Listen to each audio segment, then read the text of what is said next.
Bang' dunyo jatend piny machon Uhuru Kenyatta elo yiero mar higa mar 2022, jalup jatend piny Kenya Rigathi Gachagua goyo bade piny kendo kwayo Uhuru mondo okony ne riwo jo Masawa. Kanolose gwenge mag Mwea, kaunti ma Kirinyaga, Gachagua okwayo jatend piny William Ruto mondo okel kwee e kinde kod Uhuru. Japuonj mar siasa mar science e mbalariany ma Strathmore Profesa Masawa Munene neno maendi kaka ranyisi ni siasa osebago Gachagua e gwenge mag Masawa. Chris Owino miwa ler mar wachni. E ranyisi makende mar piny Agonda, jalup jatend piny Rigathi Gachagua ogoyo bade piny e lweny mare kod jatend piny Kenya machon Uhuru Kenyatta, kendo kwayo jatend piny William Ruto mondo riwe kod Uhuru Kenyatta e chenro mare mar kwee auka mar siasa e got mar Mount Kenya. Kwayo mar Gachagua en buok maduong' bang' Gachagua kod josiasa mag Kenya Kwanza kiro lwetgi ne Uhuru Kenyatta e yiero maduong' mokalo. Profesa Masawa Munene, japuonj mar science kod historia e mbalariany mar USIU, wacho ni mae en ranyisi ni piny osebago Gachagua e gwenge mag Masawa, wach ma isiro lwedo kod jagoro maduong' mar Jubilee Jeremiah Kioni. Well, it just shows desperation on his part. One, he is not equal to the president, the former president. And for him to say he's summoning the former president to come and join him in a particular venture, that does not grate very well. There is no division in Mount Kenya. The people of Mount Kenya have left UDA, ama KKK, wametoka huko.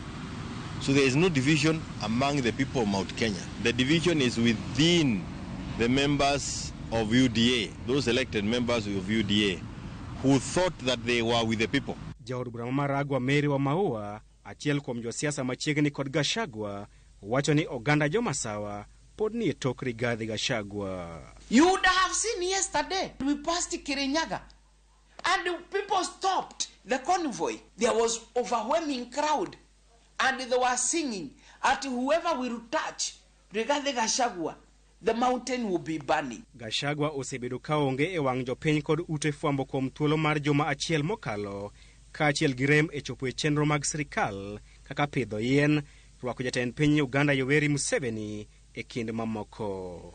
Profesa Masawa Munene tudo ma kod osiep ma wach e kinde kod jatend piny William Ruto. It's lost. It's all gone. Evaporated. Anything you see kwa barabara, itakuwa kupaka mafuta. But they are like this. It's like the North Pole and the South Pole. Completely going in different directions. Jeremiah Kioni kod Profesa Masawa Munene wacho ni Ruto kod Gachagua ne ochako yware chon, kendo ywarruok margi okonego buog jo Kenya. But these were nothing new.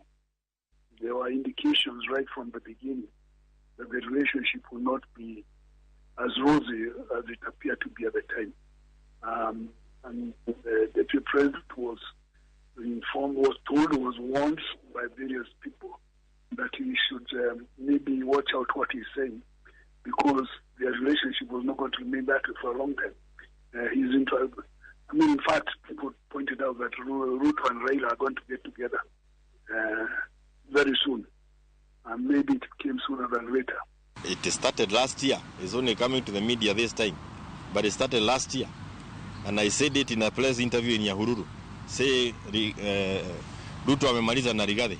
How I wish the Ruyaks can also see what is happening. And for the people of Kisumu, be careful. We have thrown out Ruto from Mount Kenya. He wants to come to the Lake. Kweth mar Gachagua osebedo ka tudo jatend piny William Ruto kod ywarruok mar siasa kin jotelo e gwenge mag Masawa kaka yo mar pogo ombulu mag Masawa e yiero maduong' mabiro. Profesa Munene kata kamano neno wach makamano kod angolo mopogore, kendo lero ni riwo oganda jo Masawa ema osetamo Gachagua. The fact that the mountain has not accepted him as the leader hurts him very much. And so he has succeeded in rallying together some politicians, those elected in UDA, and some of them have become very noisy, talking about how they're going to defend him. Profesa Munene okawo chung' ni Ruto kod Gachagua nyalo tiyo nyaka e yiero mabiro, makmana nitiere kiawa e Gachagua bedo jalup jatend piny tok yiero mar 2027. Chris Owino, Ramogi TV, Nairobi. Mane mpaka mobro go